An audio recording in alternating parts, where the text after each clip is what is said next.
नमस्कार, आप देख रहे हैं हरियाणा का सबसे बेहतरीन न्यूज चैनल जहां मिलती हैं आपको सिर्फ काम की खबरें। मैं हूं सत्यपाल और आप देख रहे हैं CWB हिंदी न्यूज। अगर आपने अभी तक चैनल को सब्सक्राइब नहीं किया है तो बेल नोटिफिकेशन के साथ चैनल को जरूर सब्सक्राइब कर लें। चलिए बढ़ते हैं आज की पहली खबर की तरफ। आशा वर्करों को मिलेगा आयुष्मान भारत योजना का लाभ, CM खट्टर ने दी स्वीकृति। हरियाणा के मुख्यमंत्री मनोहर लाल ने आशा यानी मान्यता प्राप्त सामाजिक कार्यकर्ता वर्करों को आयुष्मान भारत प्रधानमंत्री जन आरोग्य योजना के अंतर्गत कवर करने के लिए अपनी सैद्धांतिक प्रशासनिक स्वीकृति प्रदान कर दी है। हरियाणा के स्वास्थ्य मंत्री अनिल विज ने बताया कि मुख्यमंत्री ने गत 27 जुलाई 2021 को आयुष्मान भारत बीमा योजना और अन्य स्वास्थ्य बीमा योजना के संबंध में आयोजित बैठक में घोषणा की थी कि विमुक्त घुमंतु जाति, मुख्यमंत्री परिवार समृद्धि योजना एवं निर्माण कार्य में लगे श्रमिकों को भी आयुष्मान भारत बीमा योजना के अंतर्गत कवर किया जाएगा। इसके साथ ही नंबरदारों, चौकीदारों, आशा कार्यकर्ताओं, आंगनबाड़ी कार्यकर्ता, मनरेगा कार्यकर्ता, स्ट्रीट वेंडर, रिक्शा चालक और ऑटो ड्राइवर आयुष्मान भारत योजना में शामिल होंगे। हरियाणा में अब 8 मार्च को पेश होगा बजट, तारीख में किया गया बदलाव। हरियाणा विधानसभा का बजट सत्र 2 से 22 मार्च तक चलेगा। इस दौरान 10 बैठकें होंगी। मुख्यमंत्री मनोहर लाल 8 मार्च को बजट पेश करेंगे। पहले 7 मार्च को बजट पेश होना था। लोकसभा की तर्ज पर नई परंपरा शुरू करते हुए 9 से 11 मार्च तक सत्रावकाश रहेगा। इस दौरान विधानसभा की तथार्थ कमेटियां बजट प्रस्ताव का अध्ययन करेंगी। हरियाणा में यह अपनी तरह का पहला अनूठा प्रयोग किया जा रहा है। अब से पहले केंद्रीय बजट में यह झलक देखने को मिली थी। सोमवार को विधानसभा सचिवालय में आयोजित कार्य सलाहकार समिति की बैठक में निर्णय लिए गए। वित्त अध्यक्ष ज्ञानचंद गुप्ता की अध्यक्षता में हुई इस बैठक में मुख्यमंत्री मनोहर लाल, उप मुख्यमंत्री दुष्यंत चौटाला, संसदीय कार्य मंत्री कंवर पाल, गृह मंत्री अनिल विज, नेता प्रतिपक्ष भूपेंद्र सिंह हुड्डा, विधानसभा उपाध्यक्ष रणवीर गंगवा उपस्थित रहे। स्कूलों के टाइम टेबल में बदलाव, अब 1 घंटा ज्यादा चलेंगे सरकारी स्कूल। हरियाणा में कोविड और बाकी कारणों से सिलेबस पूरा कराने में हुई देरी की भरपाई करने की कवायद के तहत अब राज्य के स्कूलों में 1 घंटा अतिरिक्त समय लिया जाएगा। पूर्व में सुबह 9 बजे के वक्त में बदलाव कर दिया गया है। छुट्टी का समय 2:30 बजे का रहेगा। सुबह के सरकारी स्कूलों को लेकर इस तरह के आदेश जारी कर दिए गए हैं। नए आदेशों के अनुसार सुबह 9 बजे के स्थान पर 8 बजे से शुरुआत होगी और 2:30 बजे छुट्टी होगी। 1 मार्च यानी आज महाशिवरात्रि का अवकाश रहेगा, जिसके कारण कल यानी बुधवार से नया नियम लागू हो जाएगा।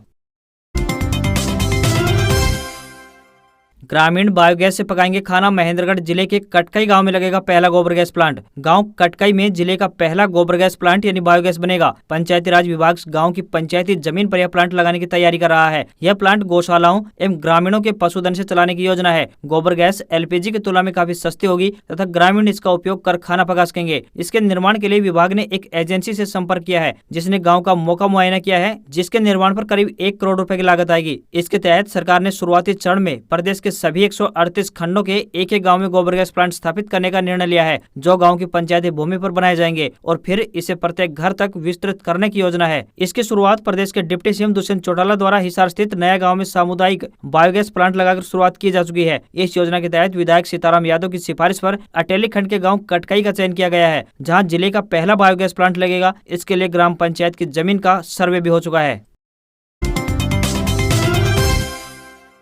LPG गैस सब्सिडी खुशखबरी, गैस सिलेंडर पर फिर से मिलनी शुरू हो गई है सब्सिडी। गैस सिलेंडर का इस्तेमाल करने वाले नागरिकों के लिए एक बहुत बड़ी खुशखबरी की बात है। अब जो ग्राहक LPG गैस का इस्तेमाल करते हैं, उनके बैंक खाते में सब्सिडी आनी शुरू हो जाएगी। हालांकि पहले भी ग्राहकों के बैंक अकाउंट में LPG गैस की सब्सिडी आती है, लेकिन लगातार ऐसी शिकायतें सामने आ रही थी कि उनके खाते में सब्सिडी आनी बंद हो गई है। वहीं अगर आपके भी खाते में सब्सिडी आनी रुक गई थी तो अब आपकी ये शिकायत दूर होने जा रही है, क्योंकि सब्सिडी को फिर से खाते में भेजना शुरू कर दिया गया है। LPG के ग्राहकों को प्रति सिलेंडर 79 रुपए 26 पैसे की सब्सिडी मिलती है। ऐसा भी देखा जा रहा है कि ग्राहकों को अलग अलग सब्सिडी मिल रही है। किसी को 79 रुपए 26 पैसे मिल रहे हैं तो कुछ ग्राहकों को 158 रुपए 52 पैसे, तो वहीं कुछ ग्राहकों को 237 रुपए 78 पैसे की सब्सिडी मिल रही है।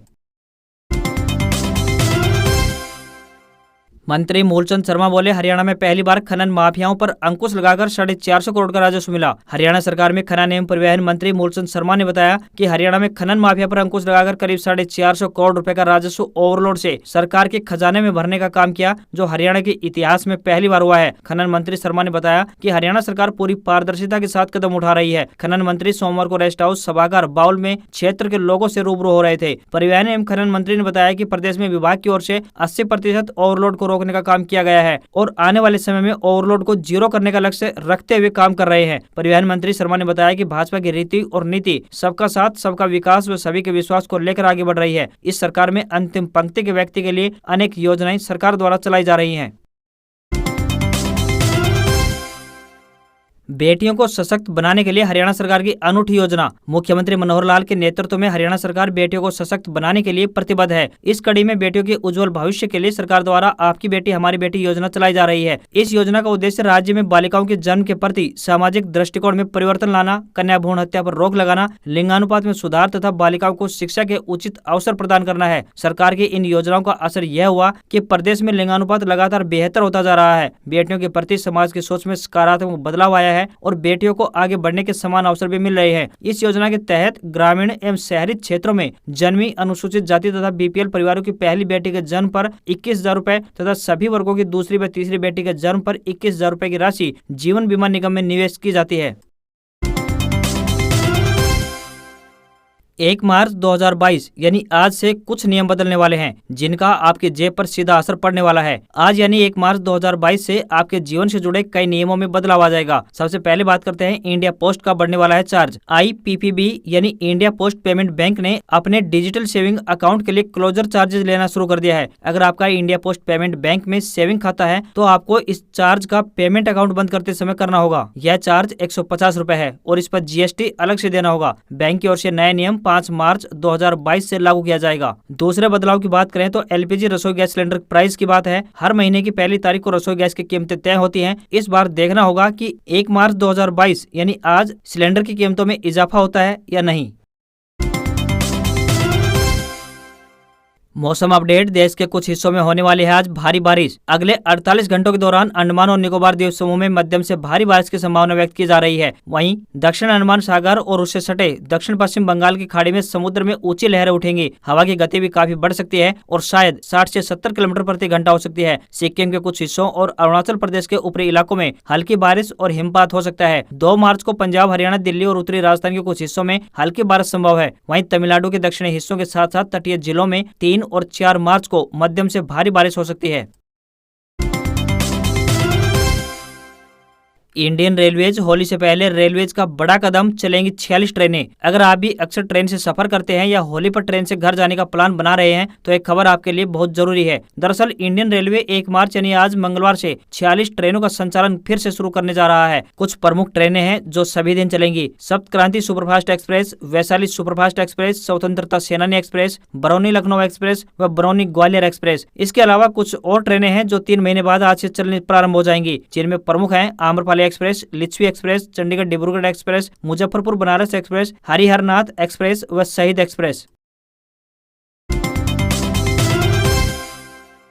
पोस्ट ऑफिस स्कीम, रोजाना 333 रुपए जमा करने पर मिलेंगे 16 लाख रुपए। जानिए कौन सी है ये सरकारी स्कीम। बाजार कई निवेश ऑप्शन से भरा हुआ है और इनमें से कई योजनाओं पर बताया जाने वाला रिटर्न बहुत ही आकर्षक भी होता है। हालांकि इनमें कुछ में जोखिम भी शामिल होता है। काफी लोग कम रिटर्न वाले सुरक्षित निवेश योजनाओं को अधिक पसंद करते हैं क्योंकि इनमें जोखिम कम होता है। अगर आप भी कम जोखिम वाले रिटर्न या निवेश विकल्प तलाश रहे हैं तो पोस्ट ऑफिस की स्कीम आपके लिए काम आ सकती है। अगर आप हर महीने पोस्ट ऑफिस के RD स्कीम में 10,000 रुपए यानी रोजाना 333 रुपए 10 साल तक निवेश करते हैं तो आपको 10 साल बाद 5.8% की ब्याज दर पर 16 लाख रुपए से भी ज्यादा मिलेंगे। यानी अगर आप हर महीने 10,000 रुपए डालते हैं और इस पर 5.8% की दर से ब्याज मिलने पर 10 साल की मैच्योरिटी पर 16,28,963 रुपए आपको मिलेंगे। रूस वर्सेज यूक्रेन, रूस की एटमी यूनिट ने हमले की तैयारियां शुरू की। डिफेंस मिनिस्टर ने पुतिन को बताया कि अटैक कैसे और कहां होगा। यूक्रेन पर 16 घंटे में कब्जा करने का सपना तबाह होते देख अब व्लादिमीर पुतिन ने न्यूक्लियर हथियारों के इस्तेमाल का खौफनाक प्लान बनाया है। रूस की मीडिया एजेंसी स्पुतनिक ने इसकी पुष्टि कर दी है। न्यूक्लियर कमांड वाली यूनिट की छुट्टियां रद्द कर दी गई हैं और इन्हें हमले की तैयारी करने के आदेश दिए गए हैं। डिफेंस मिनिस्टर सर्गेई शोइगु ने सोमवार दोपहर राष्ट्रपति पुतिन को हमले के प्लान के बारे में पूरी जानकारी दी। तमाम न्यूक्लियर मिसाइलें फायरिंग मोड पर ला दी गई है। स्टाफ को स्टैंड बाय पर रहने को कहा गया है। पाकिस्तान में तख्ता पलट, इमरान खान को पीएम के पद से हटाने की तैयारी तेज, विपक्ष जल्द लाएगा अविश्वास प्रस्ताव। पाकिस्तान के प्रधानमंत्री इमरान खान को पद से हटाने के लिए विपक्ष ने तैयारी कर ली है। विपक्षी नेताओं ने सेना से भी कहा है कि जब इमरान के खिलाफ अविश्वास प्रस्ताव लाया जाएगा। पाकिस्तान पीपुल्स पार्टी यानी PPP के सह अध्यक्ष बिलावल भुट्टो ने दावा किया है कि विपक्ष के पास 200 सांसदों का समर्थन है जो इमरान खान और उनकी सरकार को हटाने के लिए पर्याप्त है। पाकिस्तानी संविधान के अनुसार विपक्षी दलों को अविश्वास मत जीतने के लिए 342 सीटों में से केवल 172 वोटों की आवश्यकता है। उनका कहना है कि पाकिस्तान में जिस तरह के हालात है उन्हें देखकर ही हमने यह फैसला लिया है। हमने सेना से भी बात की है कि इस बार वह संवैधानिक दायरे में रहे और राजनेताओं को अपना काम करने दे। हमें उम्मीद है कि सेना न्यूट्रल रहेगी। अगर ऐसा होता है तो इमरान की सरकार को गिरने से कोई नहीं रोक सकता। बिलावल ने बताया कि मार्च का पहला या दूसरा हफ्ता पाकिस्तान के लिए महत्वपूर्ण हो सकता है। शेयर बाजार अपडेट। सेंसेक्स 388 पॉइंट बढ़कर 56,247 पर बंद। टाटा स्टील 6.4% और पावर ग्रिड 5.4% बढ़ा। शेयर बाजार में हफ्ते के पहले दिन बढ़त रही। बॉम्बे स्टॉक एक्सचेंज यानी बीएसई का सेंसेक्स 388 पॉइंट बढ़कर 56,247, तो वहीं नेशनल स्टॉक एक्सचेंज का निफ्टी 135 अंक तेजी के साथ 16,793 पर बंद हुआ। बढ़ने वाले प्रमुख शेयर्स में टाटा स्टील 6.4%, तो वहीं पावर ग्रिड 5.4% बढ़ा। रिलायंस, टाइटन, एनटीपीसी के शेयर्स में 2% की बढ़त देखी गई। सन फार्मा, इन्फोसिस, एशियन पेंट्स, बजाज फिनसर्व में 1% से ज्यादा की तेजी रही। KVS admission 2022 update. केवीएस में शुरू हुई ऑनलाइन रजिस्ट्रेशन प्रोसेस। केंद्रीय विद्यालय संगठन में एडमिशन की प्रक्रिया आरंभ हो चुकी है। जो भी माता पिता केवीएस में कक्षा 1 में अपने बच्चों का एडमिशन करवाना चाहते हैं वे केवीएस की वेबसाइट kvsonlineadmission.kvs.gov.in पर 28 फरवरी 2022 से आवेदन प्रारंभ कर सकते हैं। एडमिशन हासिल करने के लिए कक्षा 1 में बच्चे की उम्र 31 मार्च 2022 तक 6 वर्ष होनी चाहिए। कक्षा 11 में प्रवेश के लिए कोई एज लिमिट निर्धारित नहीं की गई है। बस छात्र के लिए कक्षा 10वीं की परीक्षा पास होना जरूरी है। वहीं कक्षा 12 में प्रवेश के लिए कोई ऊपरी और निचली आयु सीमा नहीं रखी गई है, बशर्ते कक्षा 11 पास करने के बाद छात्र की पढ़ाई में कोई गैप न हो। नए प्रवेश के लिए कुल उपलब्ध सीटों में से 3% सीटें विकलांग बच्चों के लिए भी आरक्षित रहेंगी।